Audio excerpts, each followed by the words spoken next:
breakfast call dialogue, widening your horizons. Hey, this is Arlene. You are back again. Hello, this is Grace. And we are resuming with our ABC dialogue. Today we are going to talk about a topic that is rather depressing. It's actually a topic on social stigmatization of depression and suicide. Yes. And our speaker of today is Dr. Prem Kumar Chandrasekaran. He is a consultant, I hope I pronounced this correctly, neuropsychiatrist, Penang Adventist Hospital. So how are you? I'm good, thanks. Oh, you need to be closer to the mic. All right. You're working in a private hospital, it seems like. Yes. And you are also a consultant on the neuropsychiatrist. What is it about? Basically, my background is psychiatry, but I subspecialized in neuropsychiatry, which deals with the organic aspects of psychiatry. Mm-hmm. When you have medical illnesses that actually cause psychological problems, psychiatric problems. Mm-hmm. So when it comes to the topic of today, where does your expertise comes in? Basically, depression and anxiety is the bread or butter in psychiatry. So we do that on a daily basis, especially in a private medical center where you have outpatient clinics. So most of our patients have usually depression or anxiety. Mm-hmm. When it comes to social stigmatization of depression and to some extent suicide as well, what is the public perception or misconception about this particular illness, or is it even an illness? See, the thing is, depression is basically, it is an illness. It is caused by an imbalance of chemicals in the brain. And the thing is, it is lumped together with a lot of other mental illnesses that cause loss of social norms. So unfortunately, there's a huge stigma surrounding it.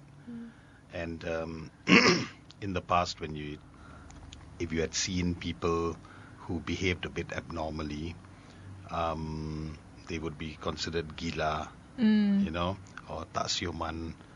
And unfortunately, depression has been lumped together, but it's actually treatable. It can't be cured because a lot of studies have shown that it's a lifelong disorder, but it can be controlled with medication. So it's not an illness, it's a disorder. Yes, I mean, it is an illness, but it has a spectrum. So that's why we say that it's a disorder. And the thing about it is, if we explain to people that it is because of an imbalance of chemicals in the brain, it'll be easier for them to accept. But we've tried very hard to actually promote that awareness through psychoeducation and having forums, but the public is still very resistant. And one of the main things is that they feel that people who have mental illnesses are not productive. But if they are given the right medication, the right support, they can go back to a normal life. When it comes to depression, of course, the most famous type of depression cases of depression would be the recent one, the death of Robin Williams. He was said to commit suicide, and he was suffering from depression for quite some time, and it is due to reasons related to his financial matters. Is there any different reasons to why people become depressed? I believe there are a lot of reasons. I mean, from what I've read from the article, was also some people might have committed suicide, or there will be a few cases that have actually attempted to suicide and then they failed to do so. So that might lead to have depression, or it could be also, like you mentioned, it could be also from a family history, and also from like violence or sexual abuse, and also it could also be from the influence by your friends or peers, or also from the media itself, that they're attracted to just to try one or two times, and then if they fail, then it goes to the depression mode. Yeah, it's true. Family history is one of the things that we actually look for when we are faced with someone who has possible depression, because that'll give us an idea of whether the genetic loading is high, and it'll probably help us determine the outcome, the cause of their depression. The reason why I ask, because I mean, people like Robin Williams, as we all know, he's a funny guy, he's a comedian. He always appear optimistic about life. He never had this suicide thought or feeling depressed about matters that is related to his personal lives.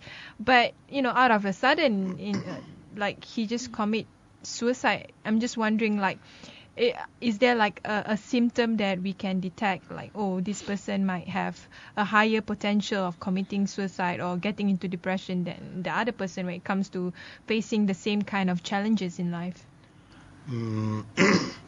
Well, Charlie Chaplin had the same problem. He had very severe depression. Exactly. And there is this one sort. There are many different phases of depression. One of them is smiling depression, where outwardly they would actually, appear to be happy, but they're actually very sorrowful inside. And the thing is, if it is a challenge to us when patients present with smiling or masked depression, where they try to portray outwardly a very happy facade, but there are other symptoms that go along with it. Now, I said that it was because of brain chemicals, so a lot of symptoms in depression would be actually quite similar. So some of them would be feeling tired very easily, loss of interest, feeling guilty, feeling worthless, feeling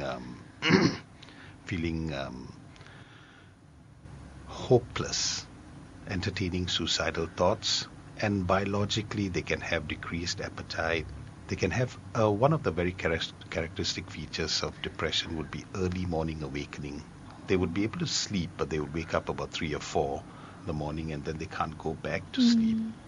So these are all symptoms of depression, and you don't necessarily have to have sad mood. That's the thing.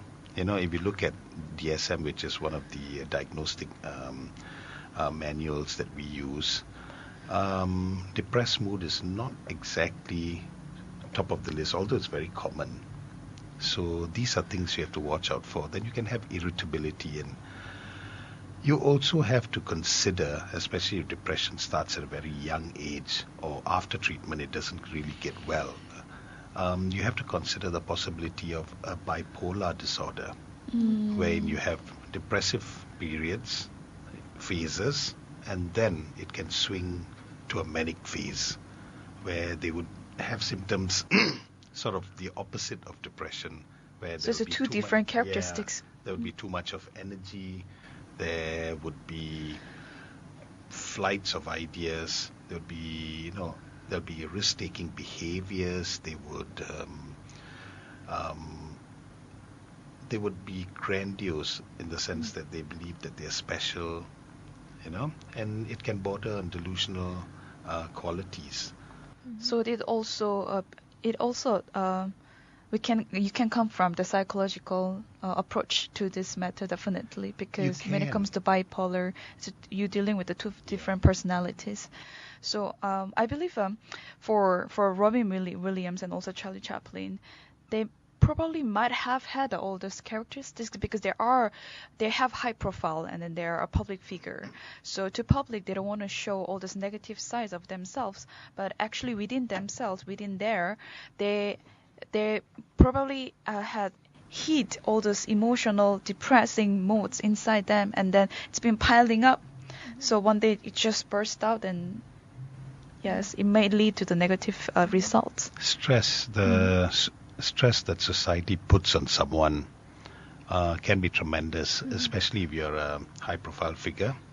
So coping with that stress can be difficult if you have to start off with poor coping skills. So I'm quite curious to know whether depression is a modern phenomenon, as in like is a disease or an illness of the modern society in this modern world, or has it been something that has been there, all the way within society?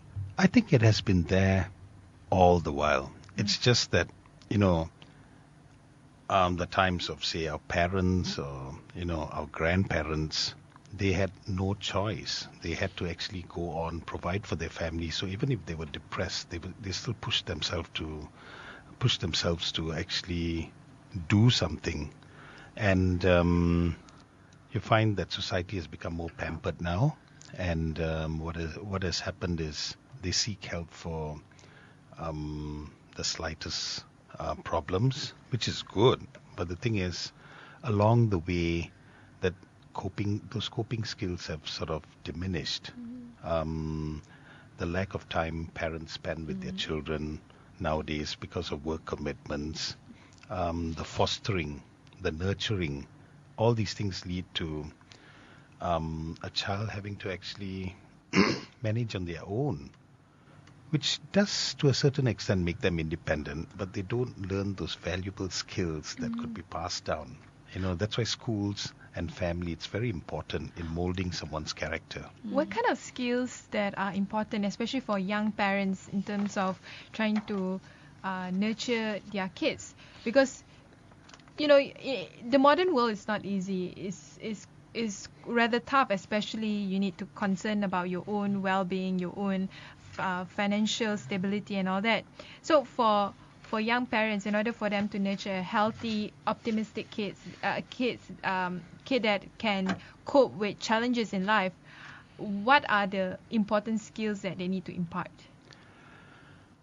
Basically, I think that fostering and guidance by the family, that's the most important. I've said this before previously on the media and sort of got shot down for it, but a lot of the family's expectations have to be reduced. Find out your child's talents, encourage them to go to a certain path, the right path, or whatever the child wants to do. There has to be guidance. Then from a school standpoint also, it's really important that they have crisis management, self-esteem enhancement, development of coping skills, and teaching them how to make healthy decisions. And these things have actually demonstrated, according to WHO, to reduce the risk of suicide among the youth, because the rates of youth suicides have actually increased exponentially over the past few years.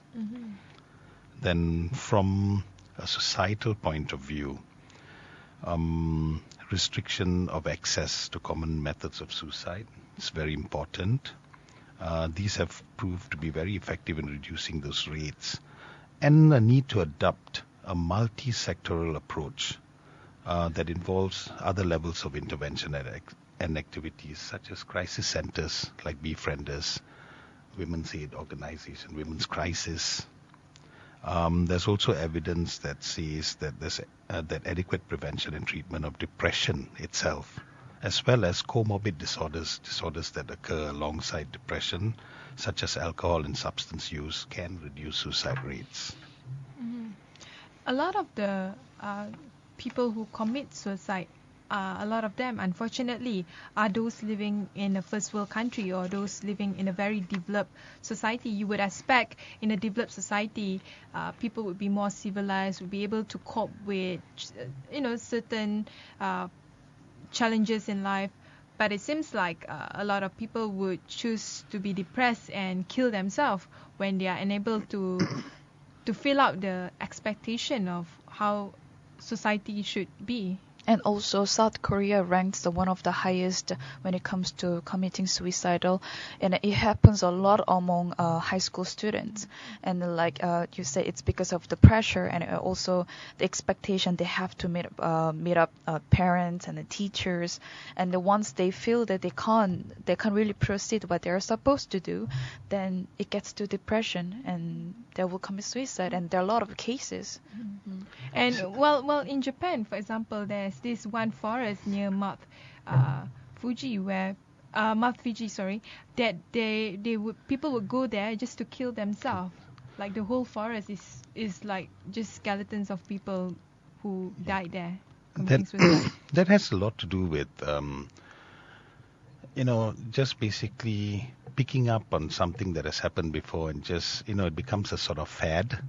And, like you have these copycat suicides, and that's where responsible media reporting comes into play. Don't highlight a certain case of suicide too much, because you might have other people, maybe some fans who are depressed or who feel that, who can sort of relate to what the person has been going through and say that, if they took their life, I think it's fine that I should take my life also. Mm-hmm. And I think that's, this is where the media has a huge and very responsible role to play. Now, you all were talking about Japan and Korea, but even New Zealand, a country where everything is so peaceful. Yeah, it's peaceful, it's in orderly. In fact, it's ranking in a lot of the ranking where, a country where you should be living there, is one of the most livable countries in the world. Mm-hmm. But even there, the suicide rates as compared to their population is really high. Mm-hmm. So why would that happen? And that's why I go back to saying that there's a huge genetic influence. Depression has been there. It's been there all the while. Our methods for detecting it now are much better. So that's why we are picking up a lot more depression and much more bipolar disorders, because, we have everything properly on paper now. You have checklists and you can actually detect them early. So they have been there for a long time. They need treatment, all right? They need proper social support from their families, from their peers, as well as from community at large. From a medical point of view and also from a psychological approach, we always think when it comes to depression, we relate that to suicide. And then why does it happen? Like after when a person is depressed, he or she will commit suicide. How does it happen in our brain or biological term? You see, why does someone commit suicide? Basically because they feel desperate, they feel desolate, right? Sometimes some people attempt or even commit a complete suicide because of pain. Because the pain can be so unbearable, especially after, some very painful medical conditions. So you mean that leads to just a person just to give up? Just to give up. Having said that, there is no such thing as rational suicide. Suicide is not normal. The frame of that person's mind must have been abnormal at that time. Whether it was for a short while or whether it's been going on, it's been a pervasive thing for some time. But at that moment when they had decided, when they took it upon themselves to actually end their life, their mind wasn't in the right frame of mind. It's not in the right frame of mind, but then doesn't mean that by thinking of committing suicide doesn't mean that they actually feel their own comfort zone by just giving up? Probably, because that was the only option they could see. Because as you know, in depression, you have sort of like a tunnel vision. You'll only look at the negative side. You don't look at the other things, that could actually give you support or could lend a hand in rehabilitating you, such as family, the environment, things to look forward to in life, children, grandchildren. So because of that one-track mind at that time, they can't see the silver. They can't see the silver lining. I want to highlight one thing, which is the irony of some of the study and lists. For example, Finland is rated as one of the top 10 and top 5 happiest country in the world. But at the same time, what I'm looking at this is they are also one of the highest suicide country in the Nordic within the Nordic region. So I'm just wondering, like, why you can have like the happiest, you can rank in the happiest nation in the world, but at the same time you have a lot of people killing themselves. And it's the same with the other countries in that Scandinavian belt. The only thing about those places is probably the cost of living, but everything else is so organized. You know, the governments actually work for the people. They think for the people. And they have. In fact, they have one of the best education in the world when it comes to providing this avenue where young people can thrive and can have a stronger self-confidence compared to countries like, for example, Southeast Asia, where everything is exam-oriented. The quality is still not on par with the international standards. They strengthen individuality in that country, so they focus more on the freedom of expression, and then that's their focus when it comes to education. System is different there. It's very different over there. I mean, sorry to digress a bit, but those students who score the best in, say, their A-level equivalent exams, the first choice that they would be offered would be teaching. So you see where that goes, you know. Teachers are very highly paid, so it motivates them. And they give back to the society. It's a different mindset. I'm always amazed at the mindset over there, but yet you still have high rates of suicide, which brings me back to a genetic component, societal pressures. And these are things, because, I mean, anyone would get scared. We've been trying to educate GPs to sort of, because they are the first line general practitioners, for them to detect and treat cases of depression in their early stage. But when they go on the net, like for today, I tried to actually go online to our National Suicide Registry, but apparently the registry is offline because of lack of funds. Even to keep something so important online, we are not even getting that support. You know what I mean? It's quite shameful, actually. But if you actually go online and you look at the WHO statistics, the latest ones, apparently every year 1 million people die from suicide. And that would translate to one death every 40 seconds. And they say that by 2020, there'll be one death, completed suicide, every 20 seconds.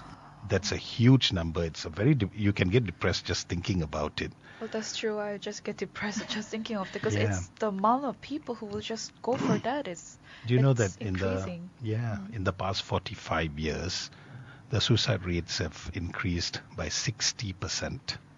To know why, we'll have a short break first, and we will return with more discussion by Dr. Prem. Sure. ASEAN Breakfast Call Dialogue, widening your horizons. We are back again. This is Arlene. And this is Grace. And as what we have discussed earlier with Dr. Prem about the suicide and depression around the world, and also how to recognize the symptoms and what the government has and society can do about it to address the suicide and depression. But I want to know, like, what are the symptoms? How can we recognize like areas or profession where people have a higher risk of committing suicide and having depression? Basically, what I'll do is I'll give you the profiles of people who are who are at risk for depression. Previously, we used to think it was older males. But a lot of recent studies suggest that it's actually young males, right, who are unemployed, who do not have social support, living in social isolation, and if there's drug abuse associated with it, then they have very high risk of suicide. The professions, doctors, especially psychiatrists, dentists, police personnel, okay? So your profession actually... Highest rate of suicide. Okay, that's the irony. And also they I know. deal with a lot of patients. Yeah. Yes. And then going on to how you would approach someone. Suppose you had a friend and, when they're depressed, a lot of times they clam up and they isolate themselves. So the main thing is to lend a helping hand, give out your ear to listen, just listen to what they have to say. And of course, even although they're depressed, they will still be worried about the stigma surrounding depression. It's always good to go and tell them. This is what I tell my patients also. There's nothing shameful about it. You didn't do any wrong. It's an illness like hypertension or diabetes. And if people are not shy to say that, I've been diagnosed to be hypertensive and I'm on medication now, why should you be shy to say that you're depressed? But society has made people feel that, that they are being punished. A lot of them, cultures... Or they are being treated like freaks. Yes. Cultures have made it look like you're weak, that you're a loser if you have depression. Especially some of the really strict older generation, they'll turn around and say, just, forget about what you're thinking, just get up and go about it. You shouldn't be having it. We had worse things happen to us in life. We have gone through 2 world wars. Yes, the Japanese time, eating tapioca. And you mean you can't handle this? So when you say things like that, a person who's depressed will feel that they are not being understood. They feel that there's going to be no support. So that's really sad, actually. Another thing that is a good buffer against suicide would be religion. Religion. No religion advocates suicide. In fact, some religions actually really say that it's a really bad thing. So one of the things, a holistic approach in dealing with patients with depression. Of course, we're not saying that, you must become religious, but, it is a good place to start. But why suicide is taboo in many cultures and religion? I suppose a lot of people feel that the moment you broach the topic and you leave it open to discussion, people are going to think that they can talk about it. Most people are scared. Everyone's scared of the word suicide. I was telling you, even, some of my GP colleagues, when you say suicide, they are scared because, they don't know when the patient leaves the office whether they're going to go and commit suicide. So not many people are willing to treat. Whereas if it could be treated at a primary care level, most of the cases will not actually reach us in a tertiary center when the illness would have, progressed from mild to moderate and severe. And thus, and henceforth being more difficult to treat. For cultures that are taboo when it comes to suicide, especially in this modern culture, not necessarily traditional, but in this modern culture where society view that if you cannot achieve a certain level of success, that means you are not, you are not human enough. You are weak. So, what is the proper reaction for society towards these people who are having suicide thoughts or are depressed? What is the proper reaction and care that they should do to support them? Well, sorry to say this, but our societies, ours and a lot of other modern societies have got it all wrong. They focus on material wealth, achievements, and they gauge a person's success by those things. And that puts pressure on a lot of people who never had the opportunity in the past. And those who may be depressed may feel that, I'm expected to do this and that. I'm expected to have this sort of house in this area. I'm supposed to have this sort of car. Like that word, keeping up with the Jonasons. Basically, it's that, our society has become very, very kiasu, and it definitely does not help people who are unable to keep up with them. I would go so far as to say that it's actually cruel. But a lot of people don't realize the impact of... But even for people who have depression and suicide thought, they would usually not open to admitting it to their closest friends and family. The next thing you know, they already died. That's why it's very important to have a confidant, someone you can actually talk to. And parents, teachers, friends should be educated on the subtle signs that people would show if they are having depression, and more importantly, the signs that they would show if they are planning to commit suicide. You have suicide thoughts and suicide intent. By the time it becomes suicide intent, they've already decided to kill themselves. Can you share some of the... One of the things, if you're talking about communicating, you see, where children are concerned, right, youths, 4 out of 5 youths would have actually tried to communicate their wishes, but no one listened. And one of the things that we have to actually take very seriously are suicide notes. This is like they are trying to ask for help, Now, you can have people who actually conceal their plans because they're so determined to commit suicide.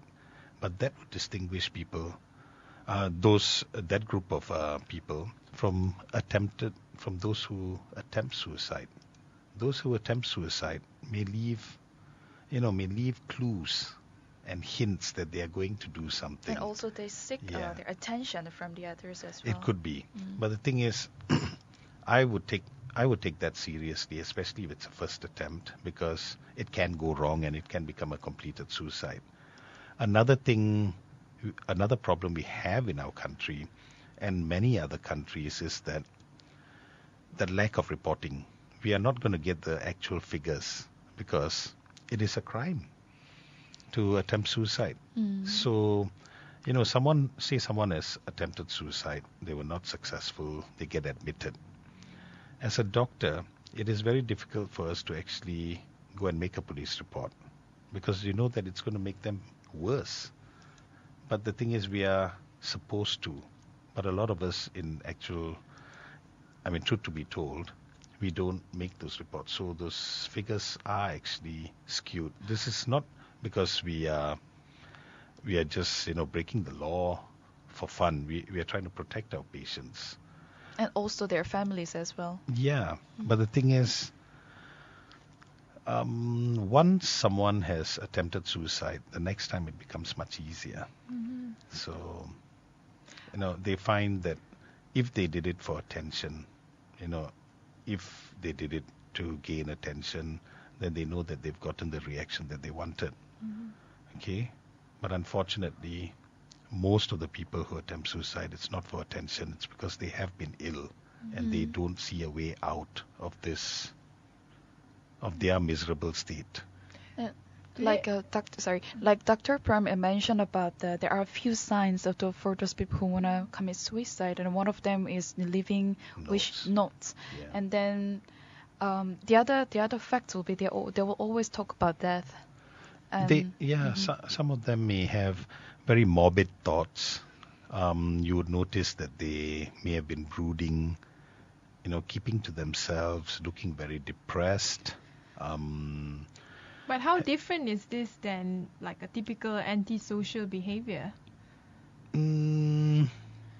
Because sometimes parents can see their kids, going through stages in life growing up.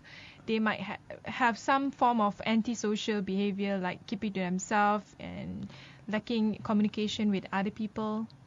All of us have gone through the teenage years. It wasn't a very easy time. There were hormonal changes. We had a lot of ups and downs. But if someone is down persistently, consistently down for 2 weeks or more, then you know that they are depressed.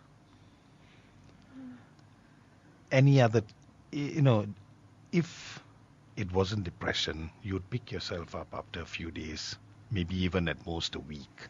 But if it's there for 2 weeks or more, then you know that someone is likely to have depression. When it comes to depression, how does depression lead to the extreme stage where people started to have suicide thoughts? When they would have tried everything in their power or in their mind, they feel that they've tried everything that they could to get help and nothing worked, then they feel that they are all alone and the only way out is suicide. So that's why I say medications given, support, psychological support, as well as social support. You know, all these things play a big role in maintaining someone's well-being. But people, I mean, if you look at the news, some people would kill themselves for very bizarre reasons. For example, their girlfriends or boyfriends leaving them. So, like, what forces people to commit suicide in the first place?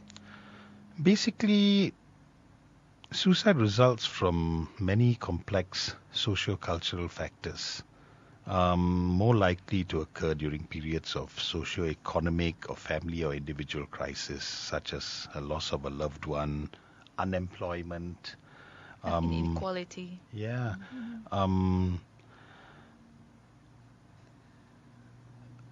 Sexual orientation, you know.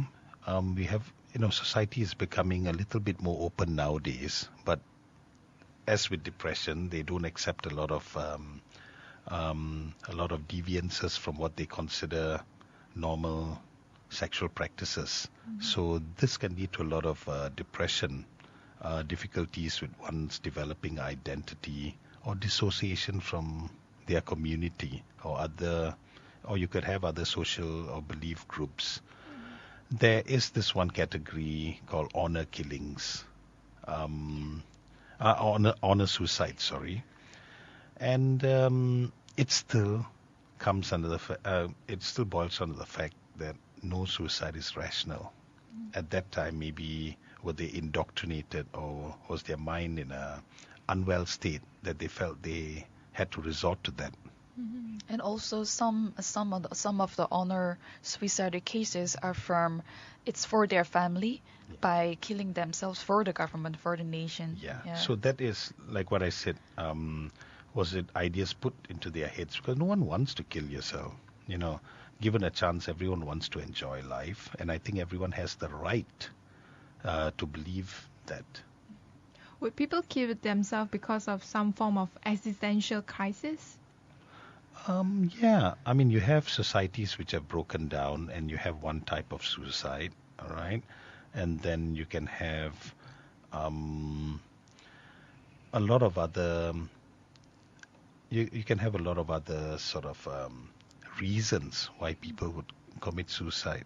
Yeah, I know this question is a bit graphic, but how do usually they would do in order for in attempt to kill themselves? Okay, the methods used in males and females are actually quite different, although there's a lot of overlap. Men tend to choose more violent means in Western countries because firearms are so readily available. It's usually by firearms, by strangulation, such as hanging, all right? Drowning, jumping from bridge. Females tend to adopt less violent methods like overdosing themselves, you know, slashing their wrists. So the way forward to this, how can the modern world, in this modern society, we can reduce the rate of suicide and depression, or at least cure them, if not reduce? Community involvement is paramount here. Having peer groups from school in your working environment, you know, where it would foster integration. I mentioned earlier having a confidant, right? But what about the person who is having depression is us, individuals. If we do not have a person to confide to, how can we move forward? That's when it would be important for those around them to recognize that this person is basically could be considered to be socially isolated. You could have a lot of people around you and yet be socially isolated. And what is the reason? Is it because of their personality? They don't like to mix around. Are they an introvert?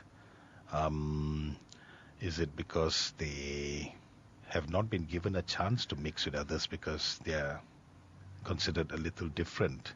And it's up to us actually from our own goodwill, to recognize and do something about it. I think all of us in society have a part to play. You can't just say that, we leave it to the doctors or we leave it to the government to sort this out. We, on our part as psychiatrists, we've been trying to promote this idea that, people are not ashamed to say that they have hypertension or diabetes. Why should they be ashamed to say that they've got depression? It's also because of the society. You see, they like to judge one Yes. person's the situation they are in. Like you mentioned, Dr. Prem said, like people like to judge one's situation, saying you're too weak, you can't deal with this situation. Whereas other people there are lots of other people going through worse situation than yours. So it comes to again the education and also the exposure that they're in. So it's very the important. lack of understanding that about the mindset of someone who's depressed. Sometimes you expect too much. Well, someone who's depressed can't concentrate enough to actually, or can't even see past that silver lining in the cloud. That's true. We are at the end of our session today. But before we end it, in conjunction with Malaysia Day, which is tomorrow, 16th of September, what is your ideal Malaysia? And what is your wish for Malaysia Day? My personal wish. Honestly, I know the One Malaysia slogan has been up, but I feel that as Malaysians, we have actually been practicing it long before the slogan was actually invented. Malaysia, where love grows. That's the slogan. Yes. So love is all about. It is. And it should be actually spread a bit further than where it actually is. Thank you very much for having me here. Thank you very much. Thank you.